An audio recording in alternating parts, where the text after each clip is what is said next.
stay dead anyway. Hello, righteous. Do you really believe that river exists where a man drinks from and is never gonna test again?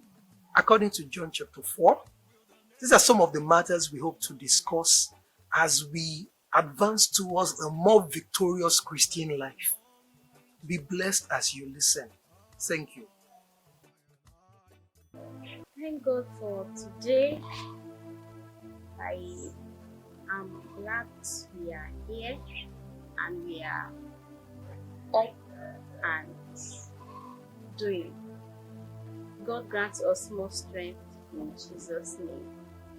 Today we'll be considering the faithfulness of God, experiencing the faithfulness of God. You know, when we look at the life of Daniel in the Bible, his life is such a one that gives me reason to check my life and my life journey with God, and how that God has ever remained faithful, ever remained consistent, and whoever is going to walk in that line with God is going to experience the same. I was talking about Daniel. It was recorded in the Bible that Daniel he ruled with 4 different kings during his time.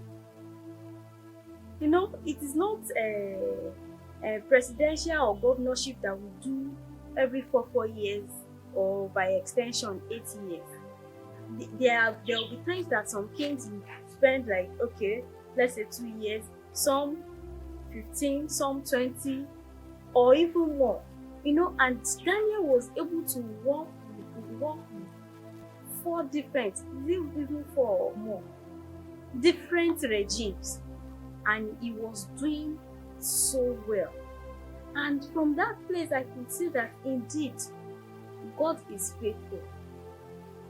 But for anybody that is going to experience the faithfulness of God, it has become a slogan for some people. They say God is faithful. Of course God is faithful. But for someone that will be confident to say it at any point, at any time, that God is faithful, and you keep experiencing the faithfulness, enjoying the faithfulness, you will see that you have your own part to play. For anybody that is going to enjoy that, there's almost nothing I can say without mentioning the fact that there must be a relationship with God.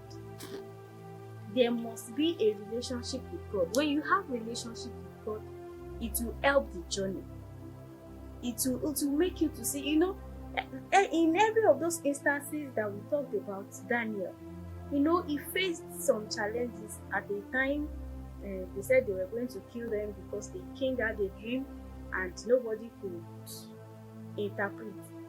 It was not even only interpreting it, but it's funny that you will have a dream and you will be expecting another person to come and say the dream and give the interpretation.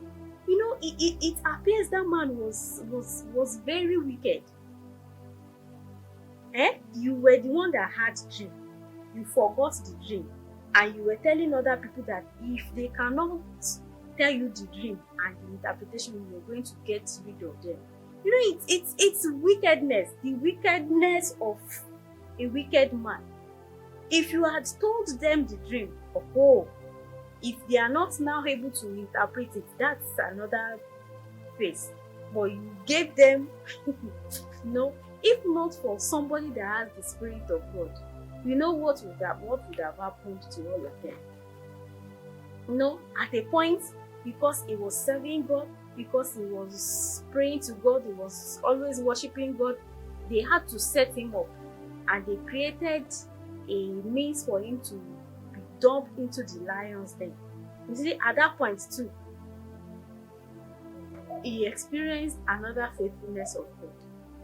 What I'm trying to paint to us is that for anybody that will experience the faithfulness of God, that will enjoy the faithfulness of God, one, you must have a relationship with Him.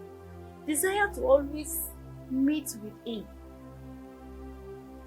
Two, you must be sincere with Him.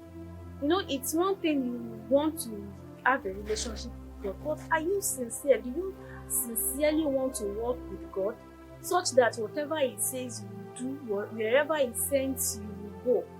You know, Prophet Jonah in the Bible, he was a prophet. Of course, it is believed that he was going to have had a moment of walk with God.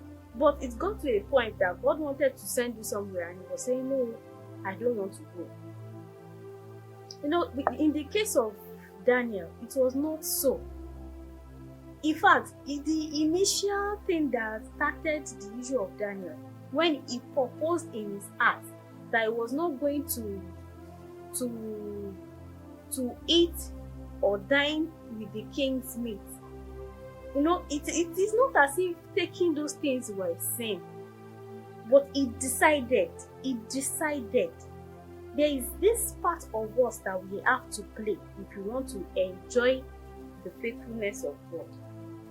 You know, and we must be courageous that whatsoever thing that comes our way, I will face it. I will stand my ground.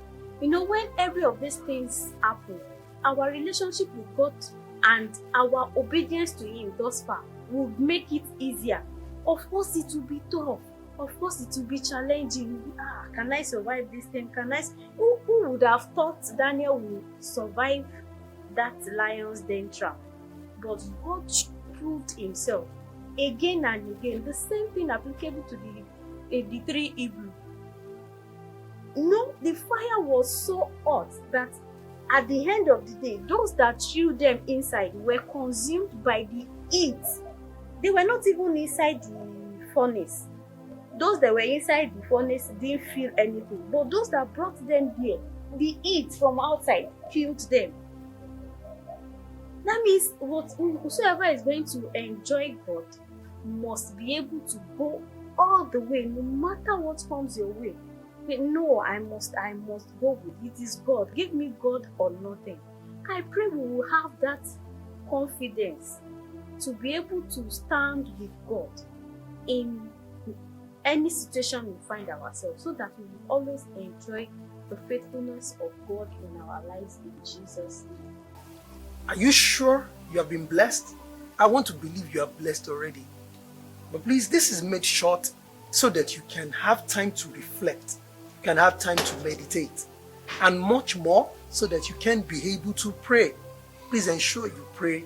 Don't be carried away by the noise of this generation. And then, I want to believe you have given your life to Jesus. If you have not, please surrender your life to Jesus. Ask Him into your life and give your life to Him completely. And if you have, please get yourself in shape and brace yourself up for this harvest that is upon us, because great is the mercies of the Lord and you are His method. God bless you. We love you.